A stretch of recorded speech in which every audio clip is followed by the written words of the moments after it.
உன் ஈமானுக்கு இன்னொருத்தன் தயவையோ இன்னொருத்தனுடைய சவாபோ உன் புள்ள குட்டி வந்து உனக்காக பாத்தியா ஓதும்னா நீ நினைச்சுக்காது. அந்த சவாபெல்லாம் சேராது. துனியால நீ இருக்கும்போது உன் சொந்த காலில் நிக்காதவன் இன்னொருத்தன் காலில் நீ நின்னுற முடியுமா? கியாமத்துல அதெல்லாம் வராது. தெளிவா அல்லாஹ் சொல்லிட்டான், நோ சோல் வில் பேர் அனதர் மேன்ஸ் பர்டன். இன்னொருத்தனுடைய சவாப நீ நிச்சயம் தேடிக்கொள்ள முடியாது. அதை தெளிவா தெரிஞ்சுக்கோங்க. ஏதோ நீ மௌத்தா போனோம்னு நாங்க வந்து ஓதுறோம்னா நீ நல்லது செஞ்சிருந்தா அடிஷனலா வந்து சேரும். நீ அதுக்காக ரொம்ப தப்பாவே போன ஒருத்தனுக்கு வந்து என்ன துவா கேட்டாலும் இப்ராஹிம் அலைஹிஸ்ஸலாத்துடைய தந்தையின் பாவ பிழைபாவங்களே அல்லாஹ் மன்னிக்க மாட்டேன் என்று சொன்ன போது எங்க அத்தாமாவாகிய உங்க பிழைபாவங்களை மன்னிச்சிருவானா? நம்ம பிள்ளைக கேட்டு நம்ம பாவங்களை மன்னிச்சிருவானா? தன்னால் தேர்ந்தெடுக்கப்பட்ட நபி, நேரடியாக இறக்கப்பட்ட நபி, இஸ்லாம் என்ற பெயர் சூட்டிய நபி, முஸ்லீம் என்ற பெயரை கொண்டு வந்த நபி, அந்த இப்ராஹிம் அலைஹிஸ்ஸலாத்துக்கே அந்த சவாப் இல்லாத போது யாரோட துவாவை நம்பி நீங்க நிக்கிறீங்க?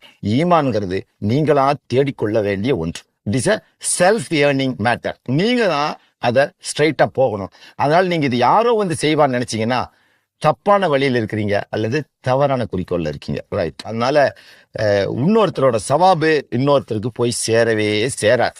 தெரிஞ்சுக்கோங்க. நீங்க யாருதாரதோ போய் சேருதுலாம் நிறைய நினைச்சுக்கிறீங்க. மவுத்து வீட்டுல 40 பாத்தியா ஓதுனேன், 7 பாத்தியா ஓதுனேன், என்னமோ ஓதுங்க போங்க. எங்க போட்டிருக்குது ஆதாரம் சொல்லுங்கன்னா கேட்க மாட்டேங்கிறாங்க. உட்காந்து ஓதுறீங்க. சரி ஓதுங்க. ஏதோ குரானையாவது ஓதுறீங்களா அந்த நேரத்துல?